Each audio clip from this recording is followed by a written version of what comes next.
Hello?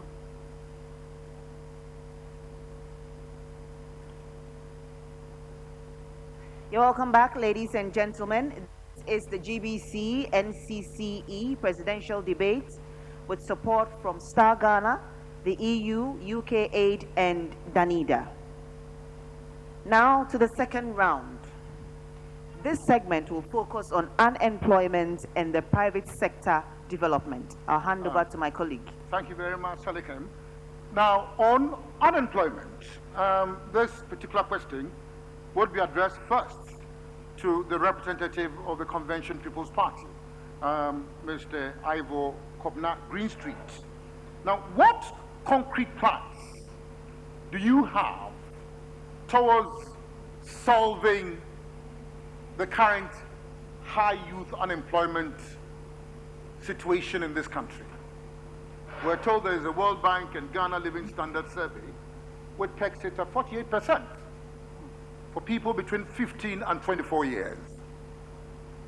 On becoming president, what plans do you envisage towards solving the current high rate of unemployment of the youth? Thank you. Yes, it is a very critical problem facing the nation, bordering on it becoming a social crisis. So it has to be tackled head on.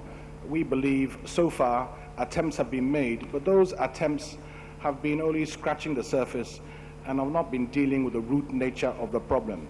So once again, taking the National Development Plan and strategic focus as our core, we would look at developing a proper economic spreadsheet for the nation, taking into account our industrial, agricultural, and raw material database, and then determine which areas we can strategically invest in and assist as the state in partnership with the private sector to achieve our stated objectives. So area number one would be an area, let's say, like value addition. Look at the cocoa industry, for instance. All of these years, we haven't sufficiently added enough value. I think we're only processing about 30% of our beans. We would try and process about 50% of our beans and also do more down the chain towards the production of chocolate, because cocoa is a $2 billion industry, but chocolate is a $20 billion industry. We need a greater share of that. In terms of import substitution, that is another area that can create rapid employment, because studies show that the greatest area for job employment and opportunity is in the area of linkage between agriculture and industry. In the area of import substitution, by growing more millet, corn, maize, and sorghum, we can replace hops, barley, and wheat that is used in beer, flour, and edible oil. That alone will save $600 million. In terms of growing bast fiber to grow jute sacks, that alone will save us about $300 million ordinarily we pay to countries like Bangladesh. We are looking at areas like the pharmaceutical sector, providing credit, bringing interest rates down, doing so many things that need to be done to create the kind of conducive situation that would lead to rapid employment growth, both by the state in partnership with the private sector. Thank you very much, Mr. Greenstreet. Yes, shall we invite you, Dr. Edward Mahama? Yes, the new force that we've been talking about is looking at this unemployment situation with the young people, 18 to 35. And we have said that we can reduce that unemployment by growing agriculture, letting agric grow the economy at 10% per annum. How do we do that? I've given the example of rice importation. Last year, our rice import bill was $800 million. I have said, as president, I'm going to lead rice growers of Ghana to reduce that import bill by 50% in 2 to 3 farming seasons. That means I'm saying that I'll put $400 million into Ghanaian rice farmers' pockets. We know that we have a lot of other commodities like shea nuts that we are not processing. And this is a big industry.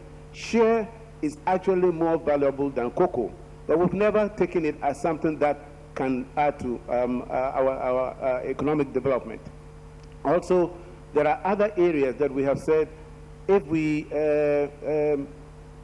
entice the young people. Achampong brought Operation Feed Yourself. to Ghana. I was a 27-year-old medical doctor, and I wanted to go abroad. I couldn't get a scholarship, so I took advantage of Project Feed Yourself to send myself abroad. There is a young girl who is already doing rearing porks, 25-year-old graduate from the University of Ghana. Where did she get her support? From Danida. If government has a program similar to Operation Feed Yourself, or similar to the one that Danida has, enabled this young lady, and I visited her farm, to actually start doing postgraduate, paying her own fees, and employing others. She's 25 because there is a program. What we have failed to do is to put in programs like Operation Feed Yourself that will allow young people to go into agric. Thank you very much, Dr. Edward Mahama. Now is the turn of Mr. Jacob Osei-Boah. Unemployment. Thank you very much.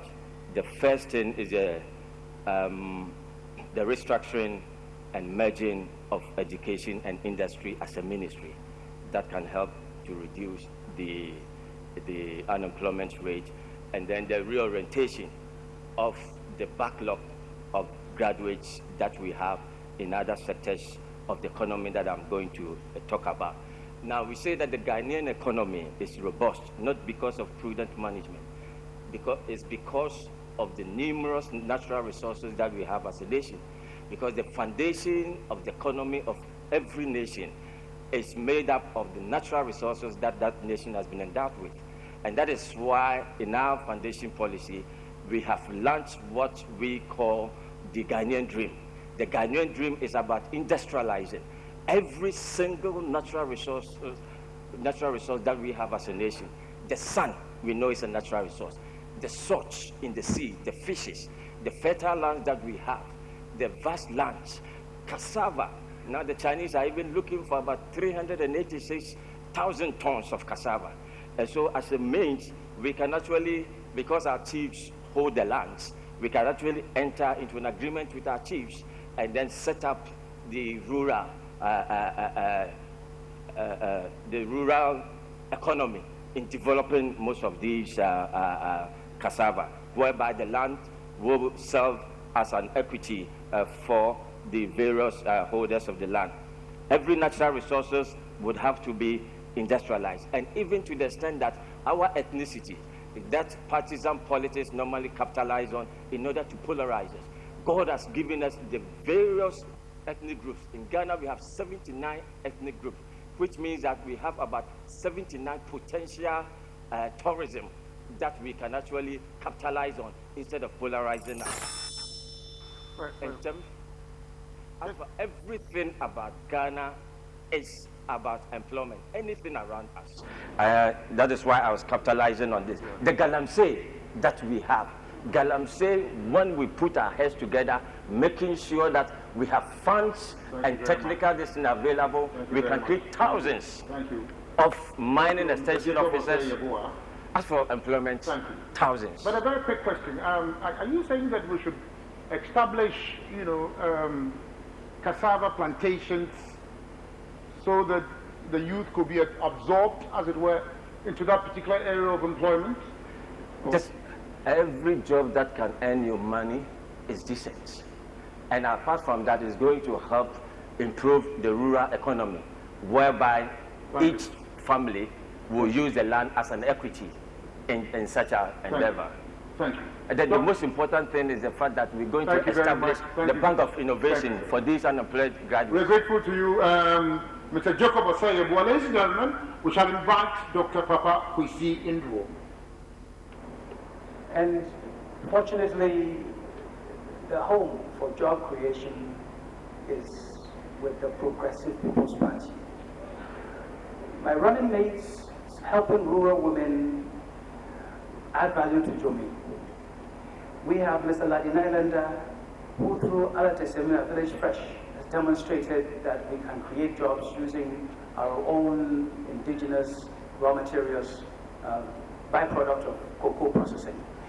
And we will apply strategic interventions, and I want to list them one by one. Number one, use the government's purchasing power to support our own producers, processors, and to get a market for our people. Number two, use the government's tax authority to prevent dumping of products in Ghana. And then there are very specific things. We have a pension law in this country, but that pension law, by some strange act, is now channeling monies back to government, treasury bills, and so on and so forth. We will want to change it so that it will go to financing long-term investments in the private sector. And let me give you some specifics. Number one, we'll bring a rice revolution that is going to create 1 million jobs within 4 years. Will help us eliminate the $1.2 billion of rice that we import. And we have tried it. We have opened the factory in Raura, building another one in Asimbreku, and we know we can now tell the private sector that these opportunities are profitable. If the processing of cashew, if you go to the Branga-Halfa region, with proper strategic intervention, we'll be processing most of these right here in Ghana and create jobs for people coming out of our technical universities. We have the issue of jewelry through the processing of our raw gold in Ghana, so that people can now come from outside the country and buy jewelry from here instead of us taking the raw material outside. So there are a number of different interventions, including tourism, where you go to the Molly Game Park. We have wonderful wildlife that we can bring an airstrip, add a few more things, create linkages with the Wachao Hippo Sanctuary, and we can create the millions of jobs that our children need today through practical, strategic interventions. We're grateful. Shall we invite Mr. Dawn Dramani Mahama? Yeah, thank you very much. First of all, we need to get the statistics right. Everybody bandies about all kinds of figures, and so we don't know the actual scope of unemployment in this country. We're now working with the World Bank and the Ghana Statistical Services to provide them with the capacity to measure unemployment. But be that as it may, we answered part of the question under education, restructuring the education system so that the youth coming out of school are employable, because jobs are being thrown up and our graduates are not able to get those jobs because they are not suited to the jobs. For instance, I'll give you an example. A company won, because of our local content, a Ghanaian company won a contract to fabricate pipes, and they needed 300 welders. They tested as many welders for the kind of professions they wanted. They got only 60. And so they had to employ and send for retraining, and they had to meet a deadline on the job. Those are the kinds of examples I'm giving you. And so restructuring the educational system is one. But government is not the biggest employer. The private sector is the biggest employer. Total people on government payroll is 600,000 people. And yet the orientation of all our students when they come out of school is that government will provide me with employment. Government's responsibility is, one, to grow the economy, make it stable so that the private sector can grow and provide those jobs. That is prime, because the private sector is the largest employer, not government. And then secondly, government must promote the small and medium enterprise sector, because that is the actual driver of growth. It's not the large factories. How many large factories can you have? But the small and medium enterprises that work in your corner, town corner and things, are those that actually drive growth. But I must say that government is implementing useful interventions already. We've set up the Ghana Exim. That is going to be a valuable source of financing to the private sector. One for value addition. We've started refining gold. I opened the first gold refinery a few weeks ago. We have hit more than 30% in this is very confusing. We have hit more than. Thank you very much. No, let me make a point. I want to make a correction. Dr. Amawa said we're importing $800 million worth of rice. That figure is not correct. In 2008, you could file a rejoinder on this. Yeah, okay. Time. Right, Thank you very much. Shall we invite rejoinders? I think you started, Mr. Kobna Street. But because the time given to us is so short, we're compelled to have rejoinders so we can continue with our submissions indirectly. What you did not complete? So I have one rejoinder to Dr. Indum. I mean, I know that the power of pensions law and funding from pensions is a very important driver of the economy. But in this country at the moment, we can't even manage microfinance, and people's monies are being, excuse me to use the word, chopped. And we can't even, let's say, regulate traffic lights. And so hard-earned people's pension monies therefore would have to be properly controlled to make sure they're not dissipated. And rather, we could use a way of using SNIT as a more powerful force and a driver in our economy. And with respect to something the President was saying, I think that the private sector, important as it is, needs far more investment and assistance for it to be able to do more, because 70% of it is in the informal sector. It's only 30% which actually is more formal. Even that has so many challenges. But we would also focus on the digital economy. That means we will do more with the infrastructure in terms of the internet, mobile data centers and applications, to ensure that we could introduce software coding and so many other things for different types of youth who need different types of employment, because somebody who needs employment who is illiterate is entirely different from someone who has a level of education. Thank you very much. In the absence of, yes, Papa Kusindu, Doctor. I do believe that Mr. Greenstreet should learn to get his facts straight. You know, this is not a theater here. Look, you know, when you talk about the pension law, if he will go and check, as of today, we have accumulated over 4 billion Ghana cedis sitting there. And the 4 billion Ghana cedis, it is being channeled to buy government bonds. And we have a vibrant fund management system in Ghana today in the private sector. It is not SNIT that is going to manage that money and invest that money. The private sector needs long-term financing. And that is where we should go. I'm talking from experience, practical experience.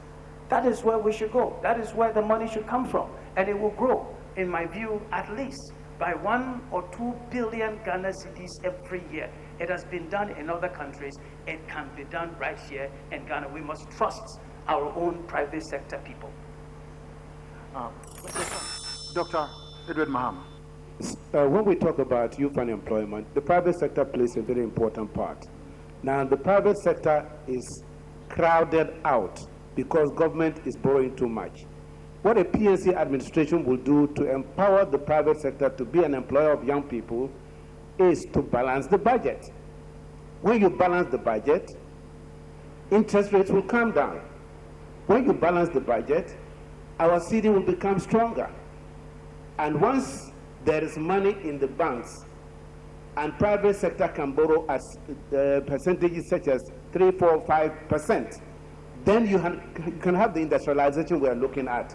Private sector cannot borrow and pay interest of 33% and create anything in Ghana. So the first thing a PNC administration is going to do, balanced budget, maybe with a surplus saving.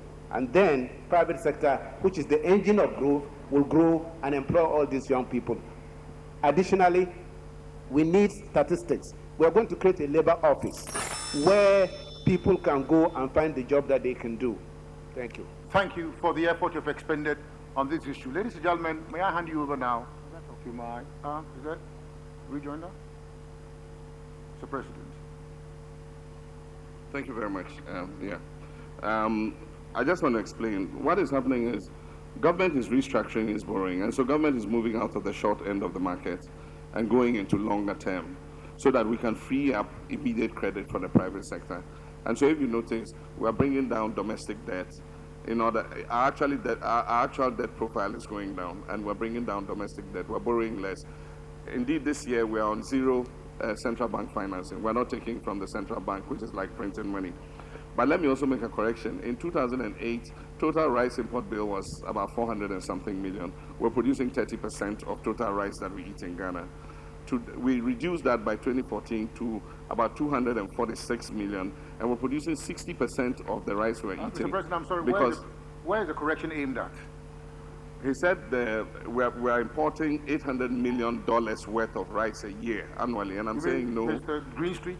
No, Doctor, my brother, Dr. Don Mahama. And I said, even in 2008, it was about 400 million, and we reduced that to about 200 million because we're producing 60% of what we're consuming currently. And we have set a target that by 2021, we should be able to achieve. Thank you very much. 100%. Thank you very much. May we invite Mr. Jacob Osei-Yeboah? But I'm of the view that what we need to do is to think about wealth creation out of these natural resources that we have. Once that we have this base, all these indices that they are talking about will correct themselves. The most important thing is as a government to facilitate partnership of the private sector. But here we are that the government always want to interfere or be seen as at the center of these foreign direct investment, which comes. You know, just as we're saying, 80% of our economy actually sits with the traditional and the informal sector. And that is where the concentration must be. And that is where we have a lot of Ghanaians. And so what the government needs to do is to facilitate this foreign direct investment to this informal sector and the traditional sector. Because the cost of borrowing is very much important. And as a nation, we need to look at our country-specific advantages in ensuring that this partnership becomes reality. We're indebted to you, Mr. Yeboah. Thank you very much, ladies and gentlemen. I have the privilege of handing you over to my Right. We're going to delve more into the private sector development. And I'll begin this round with you, Dr. Edward Mahama, PNC presidential candidate. The private sector has many concerns. Among them are the multiplicity of taxes, high interest rates, and inflation. As president, what would you do to solve these problems? I would reduce taxes. I have already said this, that when you reduce taxes and find new tax areas, for example, real estate, we don't have named streets, we don't have numbered houses, we don't have proper address system. So there are areas where we could get money, we are not. I have also said that to empower the private sector, the government must stop borrowing from outside and borrowing from the bank. And that is what is driving the interest rates, government borrowing. I've said we will balance the budget, maybe even give a surplus. In other words, we're going to cut down expenditure and also bring in more money. That's the way you improve your budget. So basically, if we do that, you see, the private sector, yes, high taxation at the port, people who are importing raw materials. All these are areas that we have looked at, and we're going to reduce these taxes and also favor local producers. I know World Trade Organization and other international agencies are against these things, but we'll find a way, because there is always the small print. And if you go there, you'll find a way to help, by supporting your local industries. Government purchasing power must be used in that area so that the private sector can survive. If we balance the budget, it will reduce interest rates, it will strengthen the city and make it possible for private sector to go and borrow and improve their businesses. Also power. Most private sectors, small businesses, they depend on energy for production. And the power and the doom saw has actually ruined so many businesses. So power, balanced budget, these are the solutions. Right, a quick follow-up. You talk about balancing the budget, but you also talk about bringing in more money. Yes. How do you intend to do that? I've already said that first we'll name our streets, all the streets, and we'll look at real estate. There are big houses. They're not paying any meaningful real estate tax to government. You can't do that because the owners sometimes are not even known. So if you have named streets, numbered houses, you can come and say, house number 5, who owns it? Or you can even go to the lands department to see who owns it, and then have them pay real estate taxes. In the US, the tax is divided, real estate tax. Part of it is for education, part of it goes to the federal government, and part goes to the state government. Here we have only one government. If you want to encourage municipal councils, part of the estate tax can go to them, but the rest can come to the government, because school funding is always done by central government in Ghana. So if we do these things, these simple things, we will be able to raise revenue. I'm bringing the informal sector too. Thank you, Dr. Mahama. We'll now move to the independent candidates, Jacob Osei-Yeboah. What would you do to address the issue of multiplicity of taxes, high interest rates, and inflation within the private sector? First and foremost, you see, every government needs taxes in order to develop. And it depends on the strategy and the policy of the government. There must be a deliberate, tax incentive in order to ensure that the country would want to move in a particular direction. And before you can actually do that, what you need is the visibility of a governance. And that is why we have stated that we will introduce what we call the National Electronic Data Infrastructure, which will track the life cycle of individual from life to death. And then just at the click of a button, we'll tend to know whatever thing, the demographics and whatever thing that is going on in our country, in order to be able to do scientific analysis as to how to go about with the tax incentivization for industries. And the high rate, the inflation and the exchange rate, they are symptoms of our economy. But the root cause of our economy is made up of the natural resources and the prudent management of these natural resources, transforming them for the benefit of our country is what is important. The most important thing that I think over here I need to recommend the government about is the PPP. The PPP law that we've developed, that is the public-private partnership. It's very important that we intensify that as a nation. And that is why, and this kind of like this that we normally say, government is there, government will want to do, that is not something that I'm going to encourage. And that is why we say that as for us, even in sports, we will use sports as wealth creation by ensuring that we build sporting facilities across, whereby it will be the private sector together with the government that will establish it. Together in education, we are talking about libraries that will be set up, that the private sector and the government will come together. We need to be doing all these things in order to make sure that indeed the private sector becomes the center or the engine of growth of our economy. Thank you very much. There are a lot of things that we can say, but the timing is too short. Thank you. Dr. Papakwesi, and then we move on to you. Well, if we want to reduce taxes, control interest rates, and so on and so forth, well, there are three solutions that I offer. One has to do with reforming the public sector, make it more efficient, make it more lean, as I introduced earlier in my submission, that you run a lean government. You declare a state of emergency as far as our finances are concerned. You spend less money, and you make sure that we control costs as far as government itself is concerned. And then we make the public sector business friendly, so that they don't punish people who are investing in this country. That's one thing. And then this use of a single identifier through the national identification system. So you bring discipline into the system when you are able to use this identifier from birth until death. Let me give you an example. Look, you go and buy a car, you must use that number. You go and buy a house, you must use that number.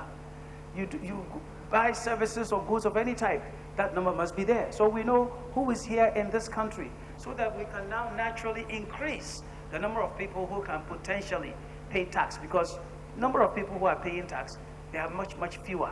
And so government is using today a lazy man's approach to taxation. The few people that we have, we are just piling and piling and piling on more and more and more taxes. You don't do that and encourage business people to produce. And then we must grow the economy. If you don't grow the economy, if agriculture does not expand, if industry does not expand, you have a low revenue base. And therefore you scratch and you find people, those who are already producing, like some of us who are producing, then we become the ones that are socked with the high taxes that are there in this economy. And I've already mentioned to you the use of long-term pension money instead of short-term bank loans. That's a solution that we can apply through the use of government encouragement and government motivating people to do the right things. Thank you. A quick follow-up. You talk about making government lean. How exactly would you do that? Well, first of all, I have said over and over again that I will run my administration with no more than 40 ministers, and I will rely on a more efficient public service. Number two, nobody in my administration is going to go abroad to get medical care. If you want to use your own money, you can do so.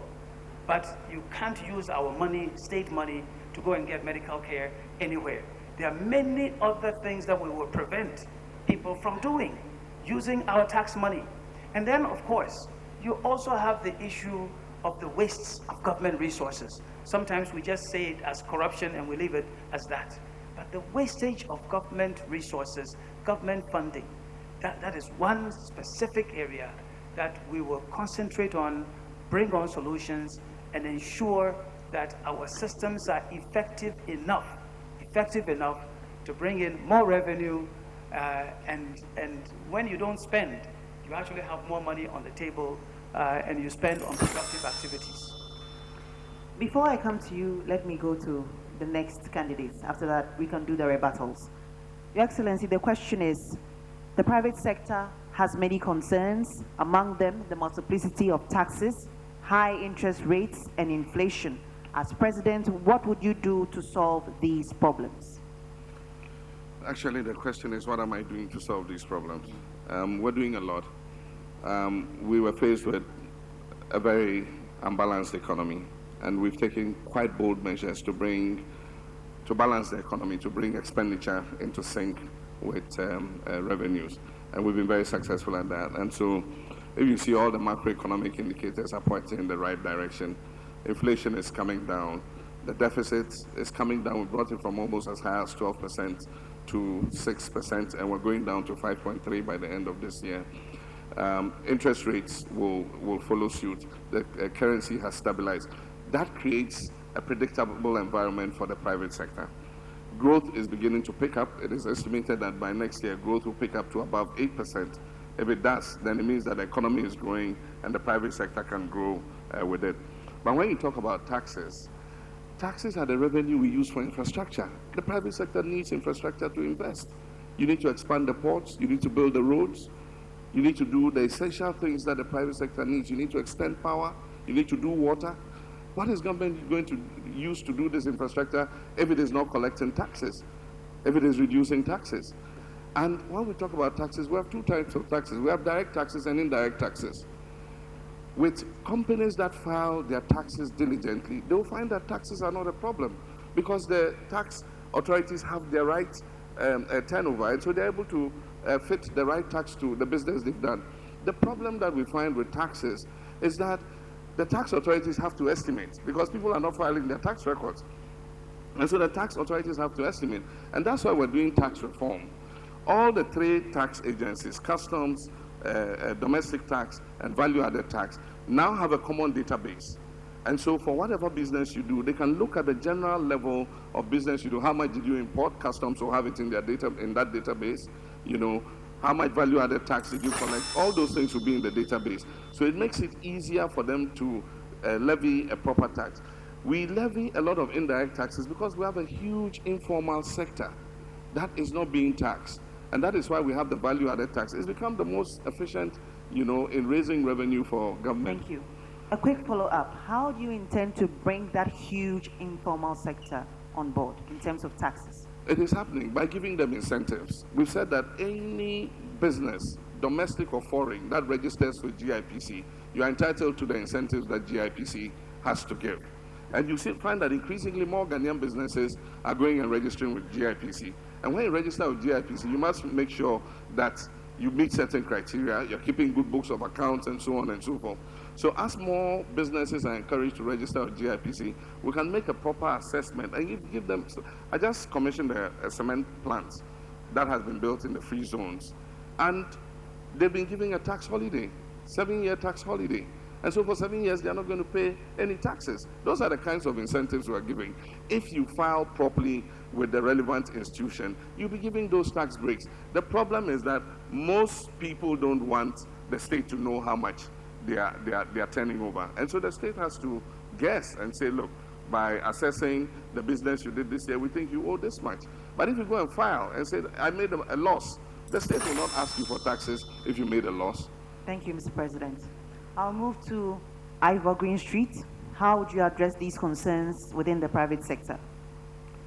Well, as has been earlier pointed out, the multiplicity of taxes are a lazy approach to gaining revenue. But revenue is needed. But the point is, you have to ask yourself the question, why are interest rates high, and why do we have an inflation problem? And the answer is simple, but the solution is complex. And the answer is that we don't produce anything as a nation.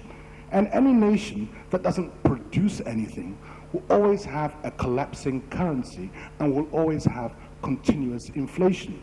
So therefore, we must begin to develop the private sector to produce things in this our country and make a strategic decision as to the areas of comparative advantage, whether for small or medium scale enterprises or for large scale enterprises, for what they can produce, which will inure to the benefit of our currency and our inflation and other macroeconomic problems that we are facing. So we will have to continue with more import substitution methods. Governments have begun. One of them is sugar, because if you produce more sugar cane, you get sugar, food-grade ethanol, and biofuel. That alone can save you 200 million. If you invest in areas like bamboo, you invest in areas like cashew, you invest in areas like shea, you invest in areas like the almond tree, you will earn more revenue as a state. But most importantly, all of these things are caused also by excessive borrowing. That is why earlier I referred to the fact that we will repeal the petroleum law and have a law replacing it, which will be basis of a production sharing formula. Between 2010 to 2015, under the current system, 3 billion was earned from the oil. Under the production sharing formula, which we shall introduce, we would have earned $9 billion US, $6 billion US more for things that belong to us as a people, and we should earn more from them for the benefit of our citizens. Thank you very much, Mr. Greenstreet. Jacob Osayeba, you had a rebuttal. You know, those going to GIPC tends to be the former sector of our economy from the private sector. What we need to do in order to expand our taxes is about the informal sector. Let me use Kaya as an example. They go in there, they get money. If it's possible for us even to tax 1 Ghana cedi a month from the Kaya, it's something. I'm just using it as an example. We have our farmers. What kind of input are we giving to our farmers? And that one is also part of the traditional sector that we are talking about. What we need to do, for which I demonstrated, and the government can bear with me, that I took 3 ministers to Germany for them to see how the National Electronic Data Infrastructure is working and how our NIA, and the reason why our NIA is not functioning, and why we need such a data with our DCs, so that we can actually help to decentralize our country. We need... Thank you very much. Okay, you can round up.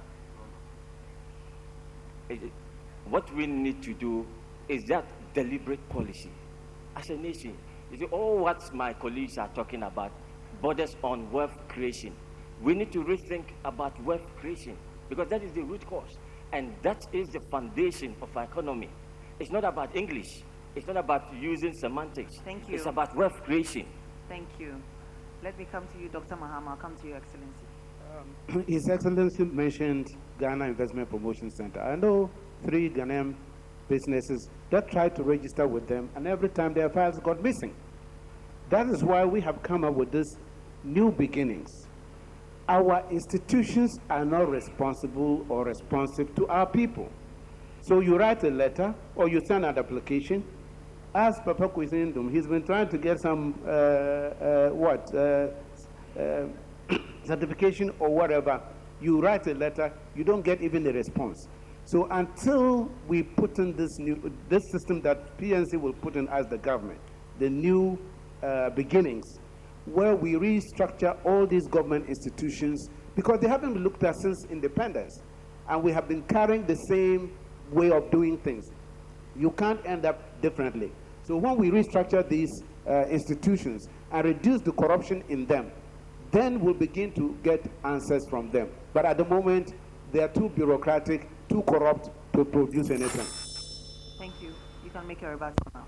Thank you very much. I didn't have the. We're creating opportunities for the private sector, and one of the things we're doing is we passed the local content bill. Since we started oil production in this country, it's estimated that the Ghanaian private sector, indigenous companies, have earned close to $1 billion in terms of oil contracts that they have gotten. Aside from that, we are using government's purchasing power to support local businesses. And so, for instance, we now are purchasing a lot of the boots at security services from the Kumasi Shoe Factory. I gave an order to print all the exercise books and the textbooks Ministry of Education wanted from local printers. Almost 100 million Ghana cedis worth of printing was done and sourced from local printers. We agreed with the pharmaceutical industries. We gave them a waiver on their raw materials, and then we agreed with them that we're going to increase domestic purchase of their drugs from 30% to 60%. Aside from that, with all the infrastructure we're doing, the building of the schools, the building of roads, 95% of the contractors on these projects are all Ghanaian private sector. And so government is assisting the private sector, the indigenous private sector, to be able to capture the commanding heights of the economy. Thank you very much. Dr. Indum? Well, when we talk about taxes, let us understand that the principle that works everywhere is you lower the tax rate. You encourage people to pay more. You make sure that everybody that needs to pay tax pays tax. That we have talked and talked and talked, but we're not doing it. And I don't understand why this national identification system, we have let it go. We're not doing it, and we think it is just for voting. It is to bring discipline into our system, which will help us bring more taxpayers into the system so we can collect more revenue naturally instead of relying on a few. And you know the debt. This debt problem that we have in Ghana, we haven't talked about that tonight, but our debt situation is still hovering around HIPC levels, over 65% of GDP.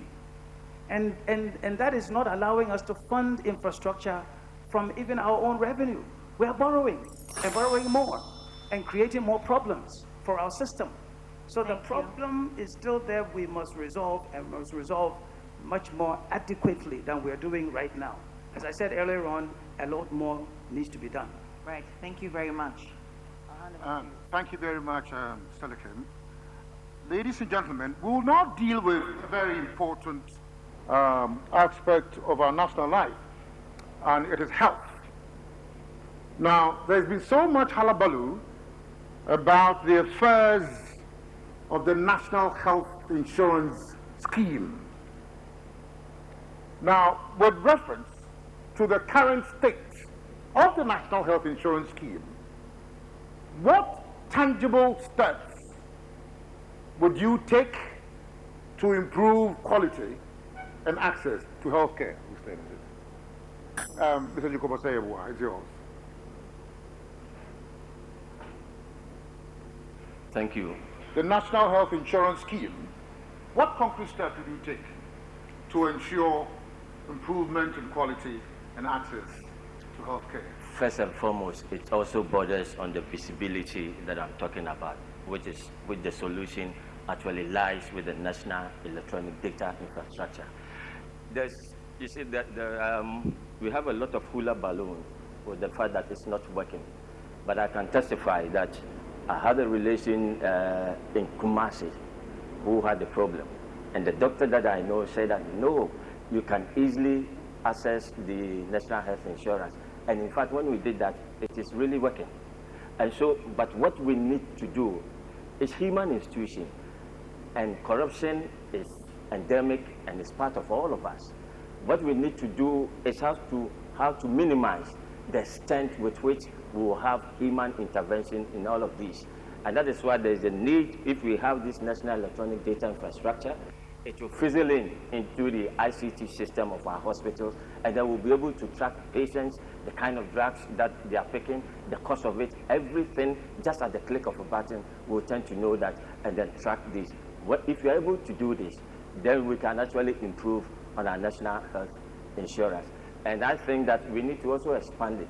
Let's look at the critical sicknesses that we have. The fact that a lot of people are accessing it does not necessarily means that it's good. When a nation is under depression, you have a lot of people going to hospital. So when you have a lot of people going to hospital, it means that the national health by itself is not good. And for that matter, there's the need for us to go back to the root cause.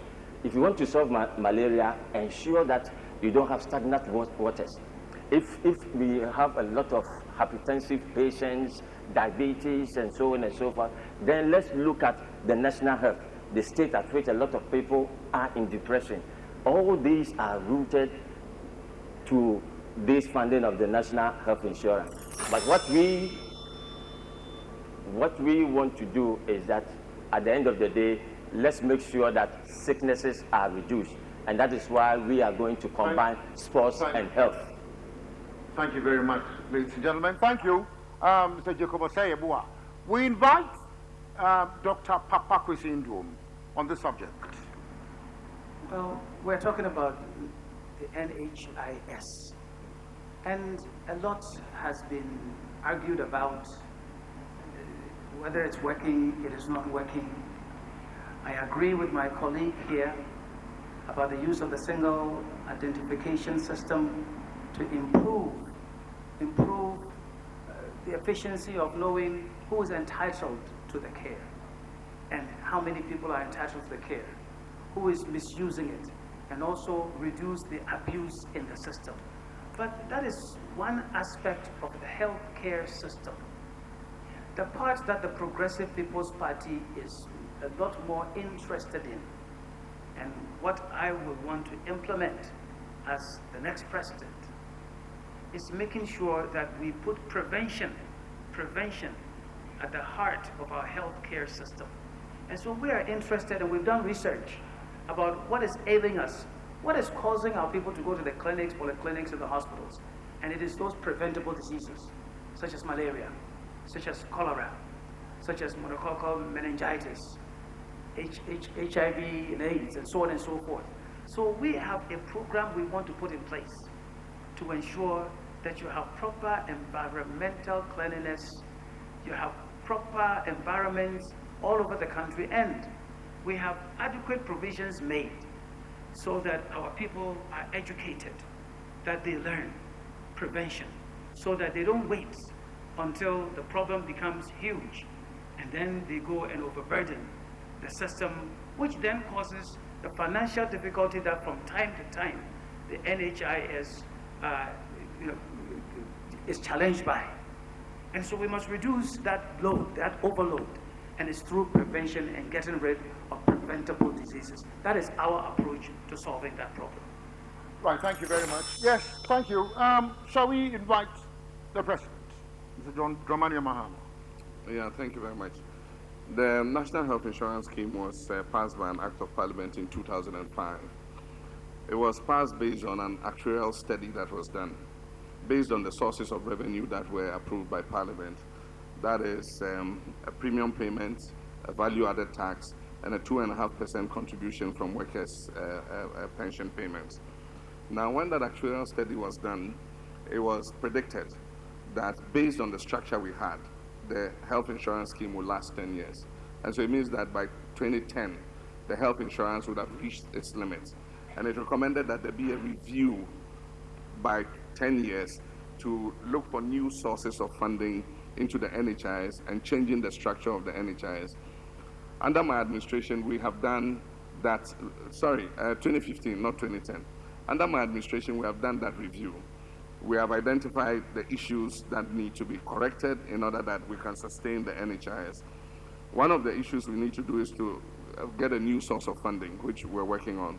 We also have to look at the system of claims payment. We need to computerize it.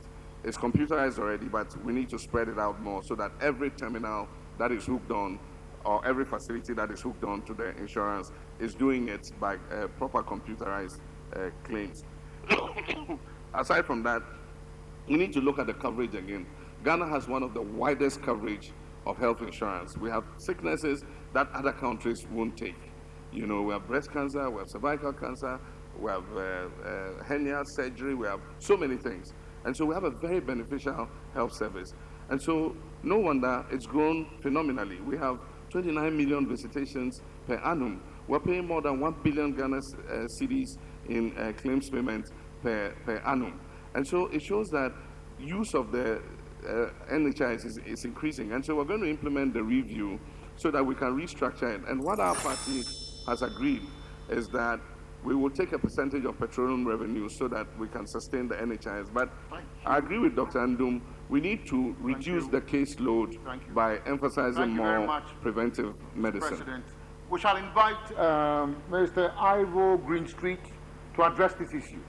Reference to the current state of the National Health Insurance Scheme, how would you take steps to improve quality of healthcare and access to healthcare? The important aspect to deal with concerning the National Health Insurance Scheme is, number one, in terms of the scheme, it should be entirely depoliticized and make sure that the scheme is entirely run by health professionals and that the money aspect of the fund is entirely run by experts in dealing with money, and therefore the entirety of the fund will be utilized for a specific purpose.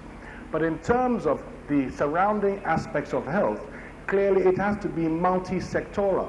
The Ministry of Health dealing obviously with health, the Ministry of Youth and Sports dealing with fitness, Ministry of Agriculture dealing with issues of nutrition, and obviously the Ministry of Local Government dealing with issues of sanitation. And therefore we have to take a very strong look at our primary healthcare system, particularly in the inner cities, take a look at problems concerning our maternity care, antenatal care, deal with our community health system, invest in it and make it more available at a local level in all communities, try and strengthen a proper public health law to deal with these issues of sanitation, invest heavily by providing sufficient incentives for those who would wish to engage in the pharmaceutical industry, which is a key area which would not only help to stabilize our city, provide employment, but also provide us with affordable drugs which we could be utilizing. But we are very keen on also strengthening traditional medicine.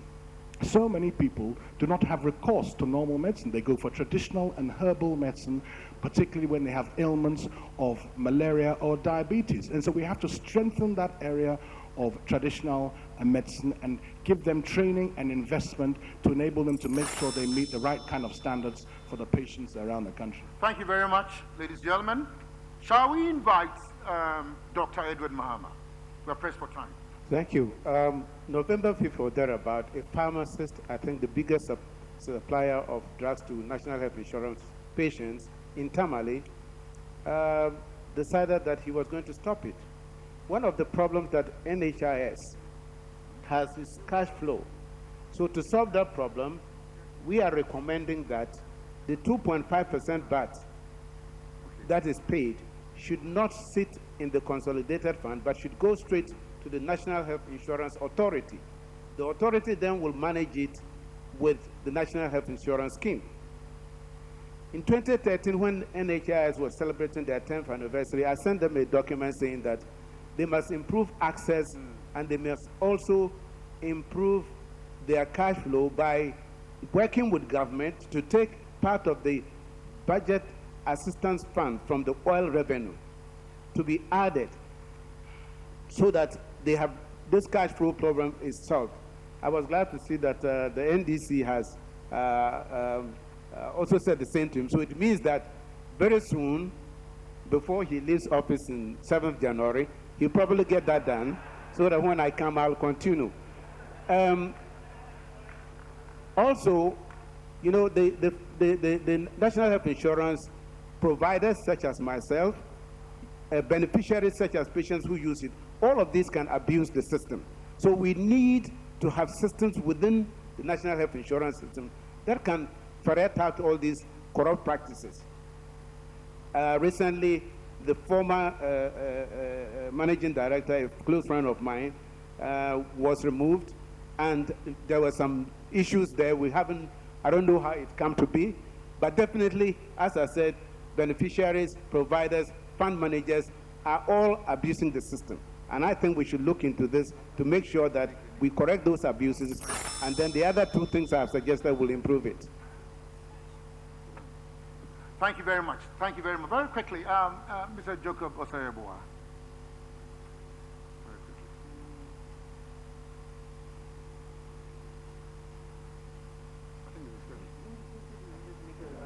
Yes, for rebuttal. No. Yes, Mr. John Dramani Mahama. Yeah, just two quick things. Like Doctor said, we have to find a new source of revenue because of the structure and the growth of the health insurance. And so we've suggested that we use the annual budget funding amount, which is an amount that is used to finance the budget. A percentage should go to the health insurance. The difficulty with collecting directly and paying to health insurance is the tax officials that collect the revenues, and they have to calculate every quarter how much has been collected before that money is transferred to the health insurance. But I wanted to talk about preventive care. Lifestyle diseases are becoming an increased burden on the health insurance, and that's why I'm encouraged when I see people exercising now, running up the Aburi mountain and things, because I think people are becoming conscious. One of our difficulties is kidney failure, diabetes, heart hypertension, and so many other things are beginning to become quite a huge burden on the health insurance. And so we need to promote a change in lifestyle. Yes, thank you very much. Do you have any further rejoinders? Otherwise, we'll draw the curtain on this particular subject and move on to the other subject. Right. We'll move on to the next subject, a very core and important aspect of our national development, corruption. And I'll begin with you, Dr. Papakwesi Indum of the PPP. Do you consider corruption as a problem in Ghana, and how do you intend to tackle it?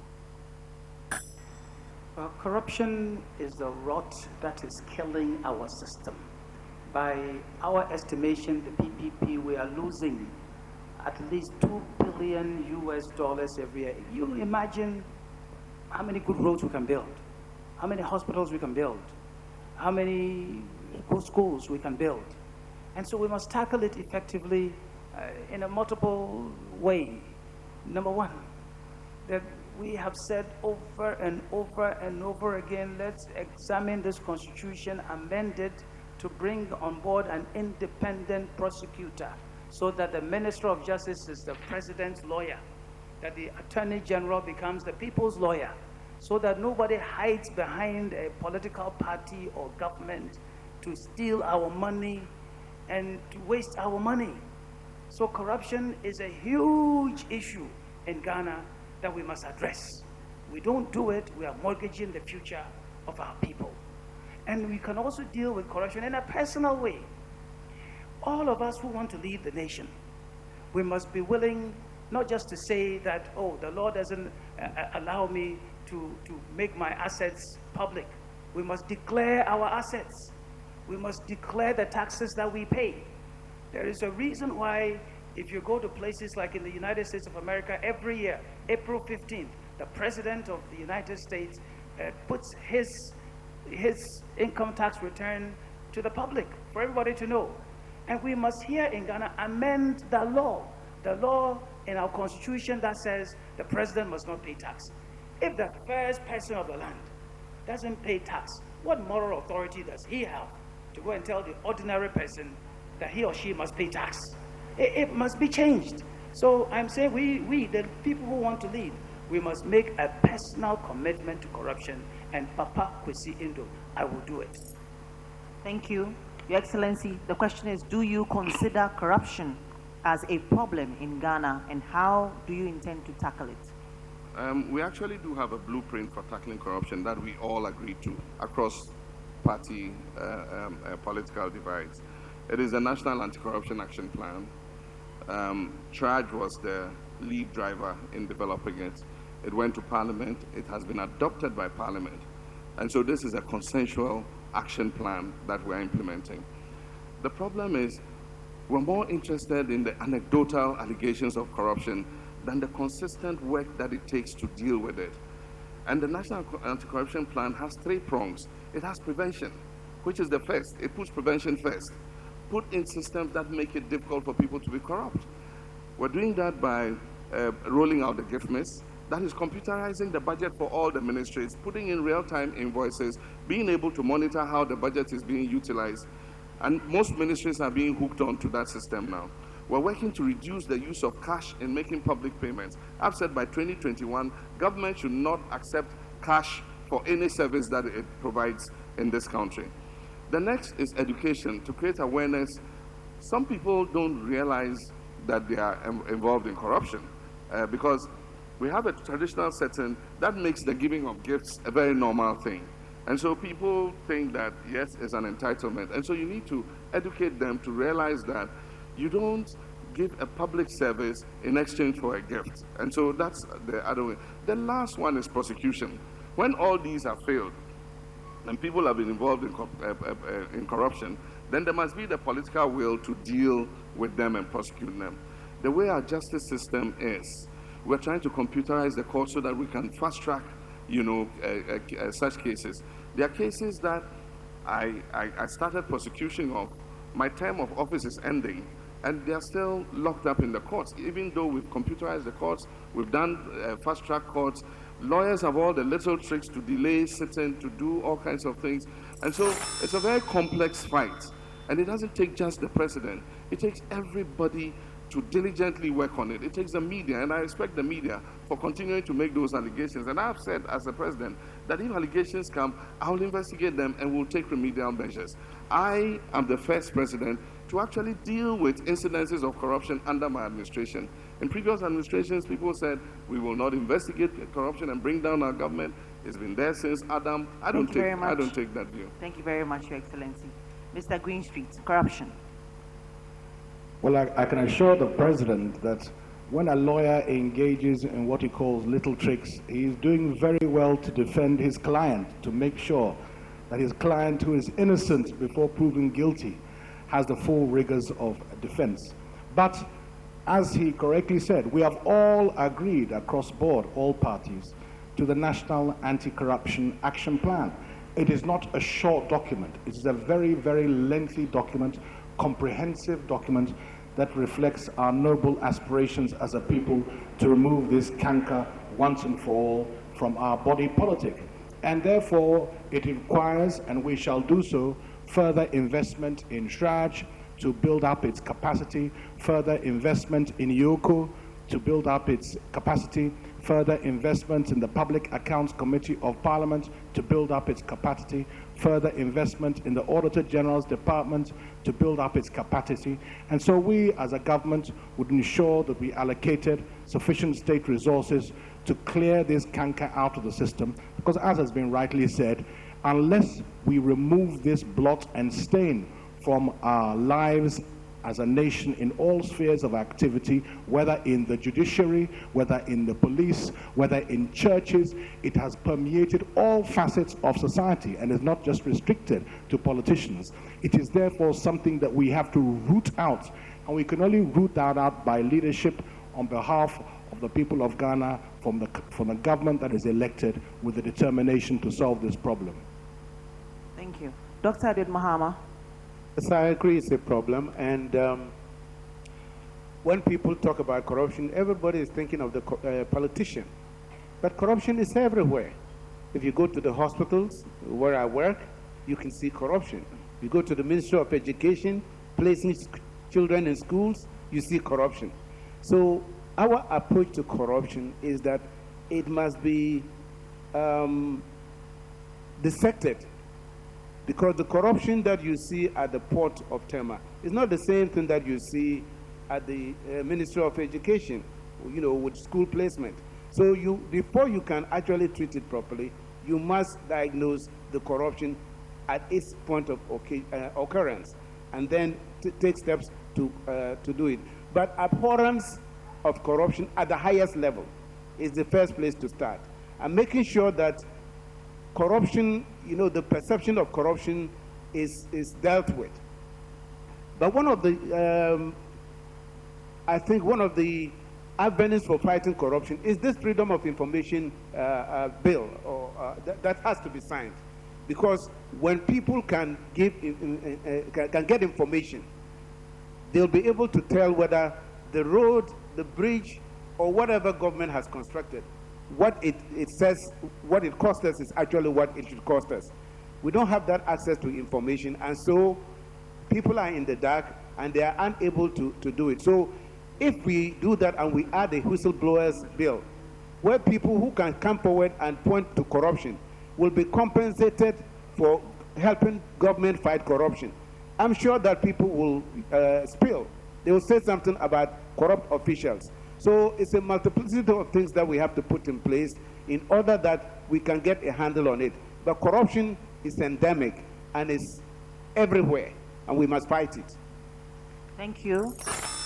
Mr. Jacob Osei-Yeboah. Corruption is taking undue advantage for personal gain, irrespective of where it's coming from. And the root cause of corruption in our country is the political economy. We are practicing a very expensive democracy for a poor country that is unable to create wealth for itself in order to bear this. And so we have the fund managers of our political parties.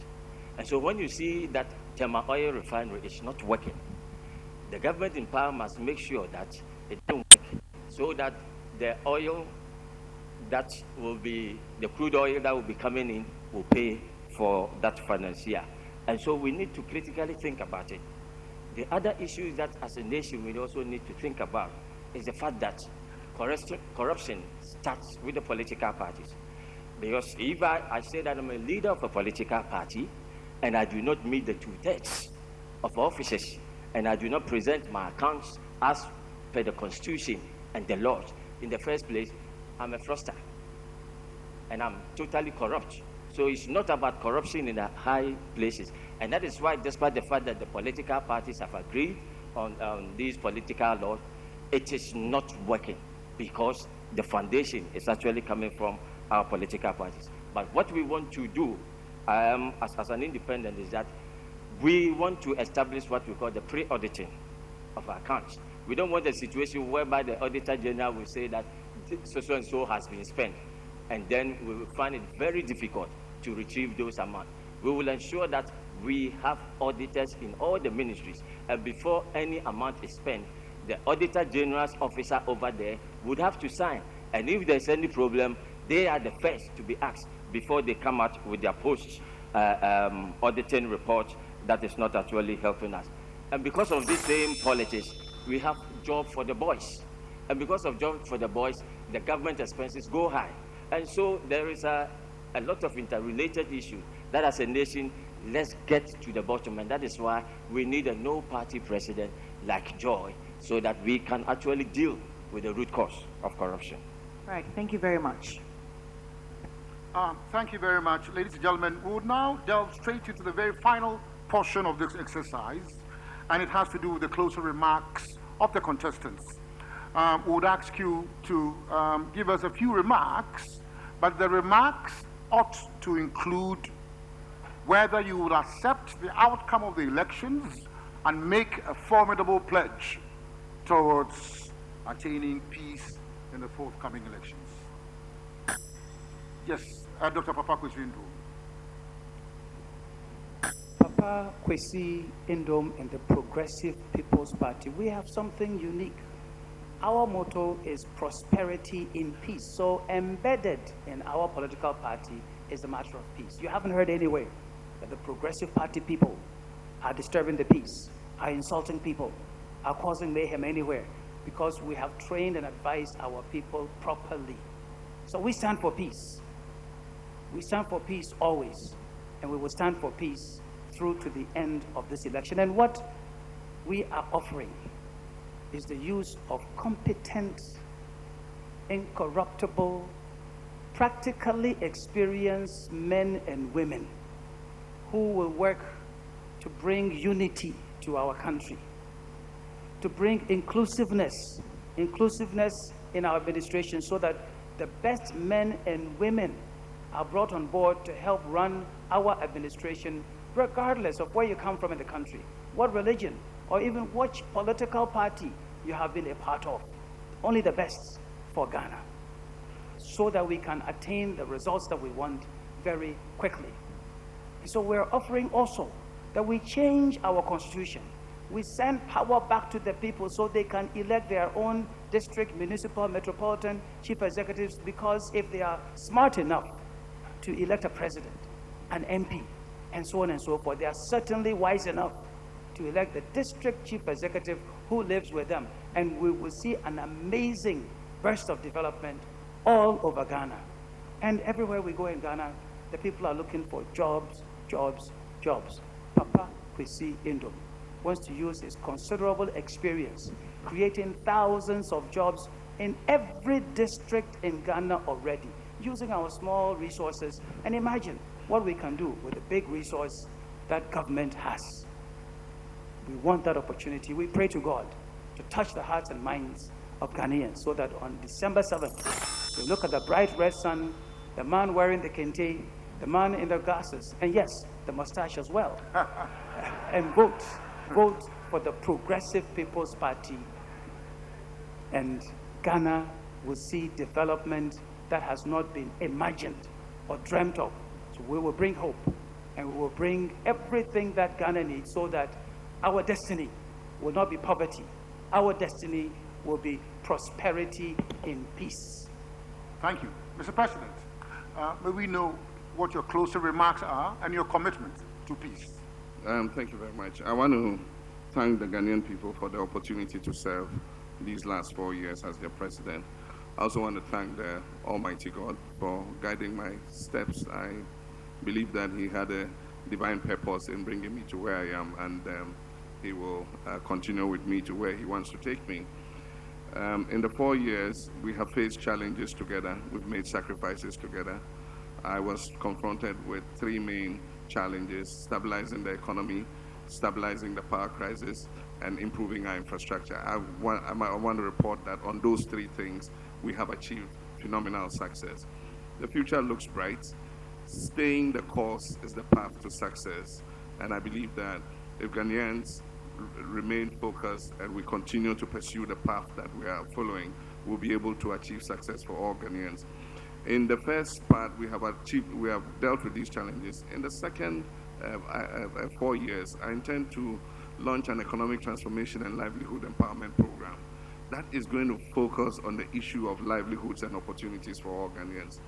As a person, I believe that we must open the opportunities of this country to all our people, irrespective of their political affiliation, irrespective of their religious affiliation or ethnic affiliation.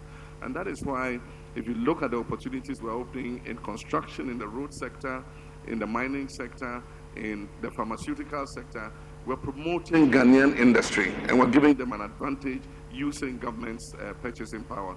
And so I do hope that we will get elected and that we'll continue to work together. But I do tell Ghanaians that let's stay the course. We've made these sacrifices. We're almost there.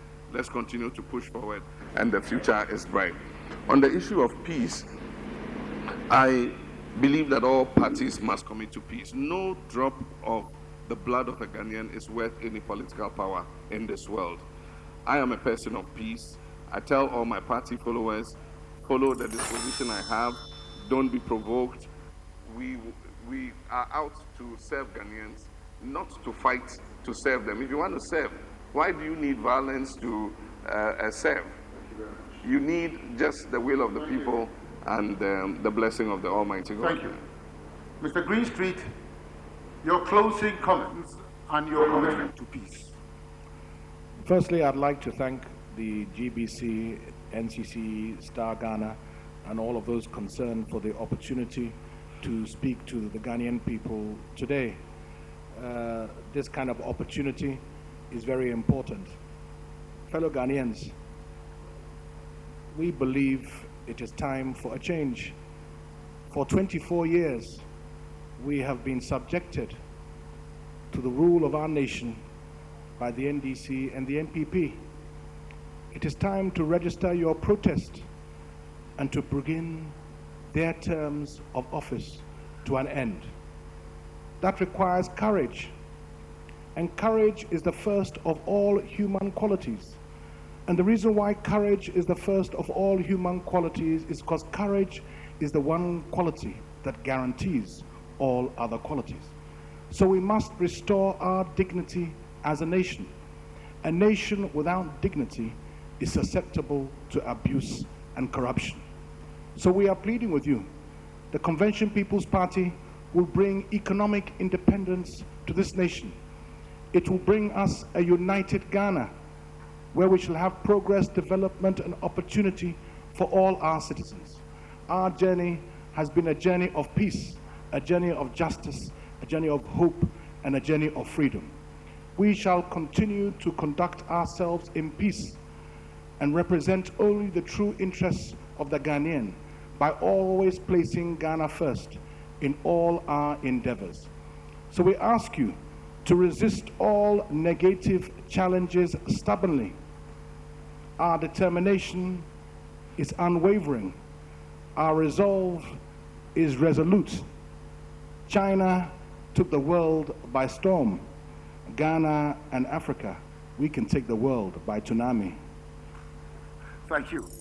On this tsunami point, should I invite Dr. Edward Mahama for your concluding remarks and your pledge toward the attainment of peace in the elections? Thank you, fellow Ghanaians, those here and those at home. I have presented myself 4 times. This will be the 5th time. And why am I doing that? Because I believe that Ghana can do better than we are doing. God, in his own wisdom, in 1996, selected 3 men, J.J. Rawlings, J.A. Kufuor, and Edward Nasegbe Mahama, to put the cooking pot called Ghana on these 3 stones so it will balance. 1996, you gave it to J.J. Rawlings. 2000, you gave it to J.A. Kufuor.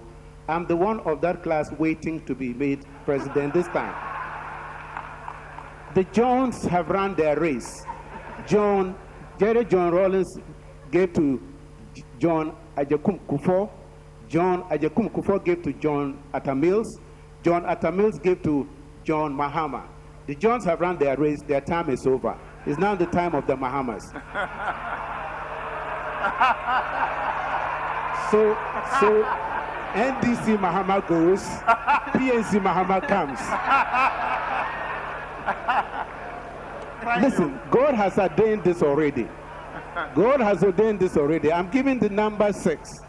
The number 6 has so many connotations, but it's divine revelation to Ghanaians.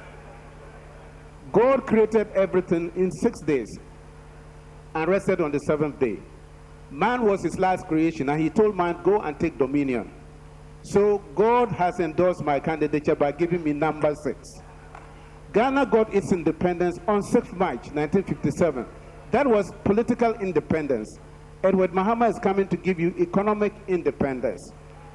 If you take any Ghanaian currency in paper, you see 6 heads in there. They are the big 6. They founded Ghana. They, from their grave, are endorsing Mahama by giving me 6th position. So on December 7th, number 6. If you are a child of God out there, obey God and do the right thing. Vote number 6. Thank you. Thank you very much. Thank you. We're grateful.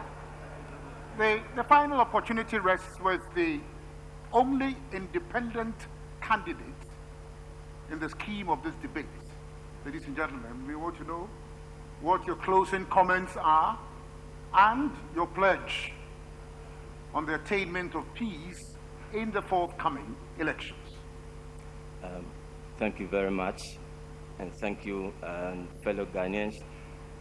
My presence here this evening is to accentuate the fact that I respect the electorate and that I really want to offer myself for you as a gift to our nation. We have a lot of mirage of problems politically, and all of these is as a result of the partisan politics that we are practicing in a multi-ethnic society. And for that matter, we need a solution of our political system. We've been talking about change.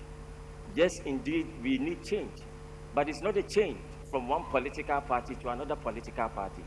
It's a change of the total overhaul of our political system that can ensure that we as a nation will be able to create wealth for ourselves.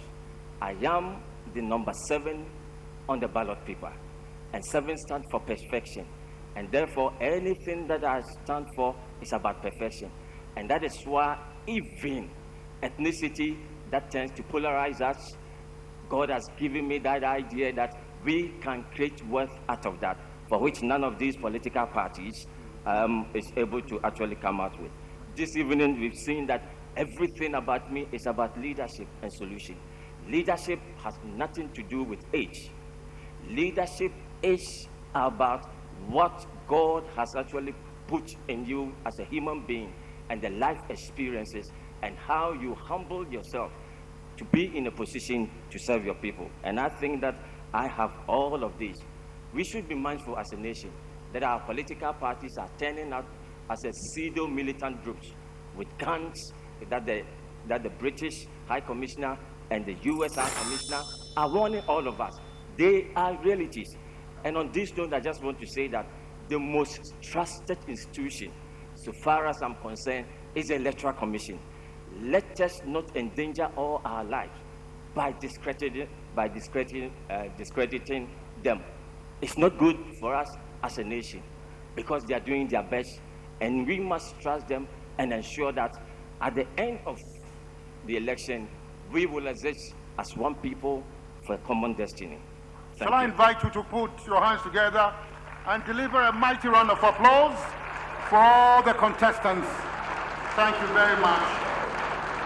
Ladies and gentlemen, we certainly have had an extremely fruitful debate. Our thanks are due to all the contestants who have made brilliant submissions to enhance this very important and historic debate. But we are not judges. Judgment resides in the multitude who are watching us, in the multitude who are listening to us. Ladies and gentlemen, I would implore all of you to dedicate yourself to peace. Go and vote for the party or the personality of your choice, and dedicate yourself directly to the attainment of peace. May good luck attend all the contestants. Thank you very much.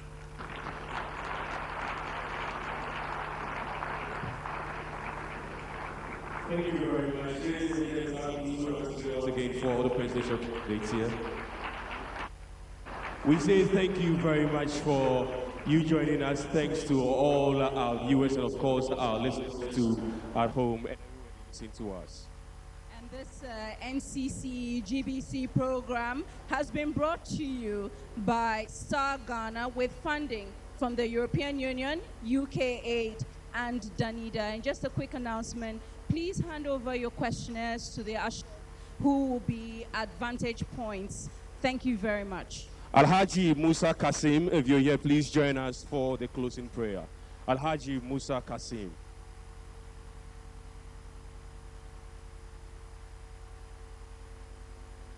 Shall we all join us in prayers? A'udhu billahi minash shaitan rajim. Bismillahir Rahmanir Rahim. All praise and thanks is due to Allah for bringing this program to a successful end. For without Him, nothing can be possible. Therefore, as we prepare towards 7th December polls, we pray that may the Almighty Allah takes control of our country, Ghana, and grant us peace and protection that we are all yearning for, as one people with common destiny. As believers, we believe that Allah has already chosen who to rule this country come 7th December. We are therefore praying for His guidance so as to vote to confirm the leader He has chosen for us. We further pray that Allah will touch the hearts of all the presidential candidates so as to accept the outcome of this election come December 7th. In Allah's name we pray. Alhamdulillahi Rabbil Alameen, Ar-Rahman Ar-Rahim, Maliki Yawmiddin, Iyaka na'budu wa iyaka nasta'in, Ihdina as-sirata al-mustaqim, sirata allazina an'amta alayhim, ghayri al-maghdubi alayhim walad-dallin. Amin.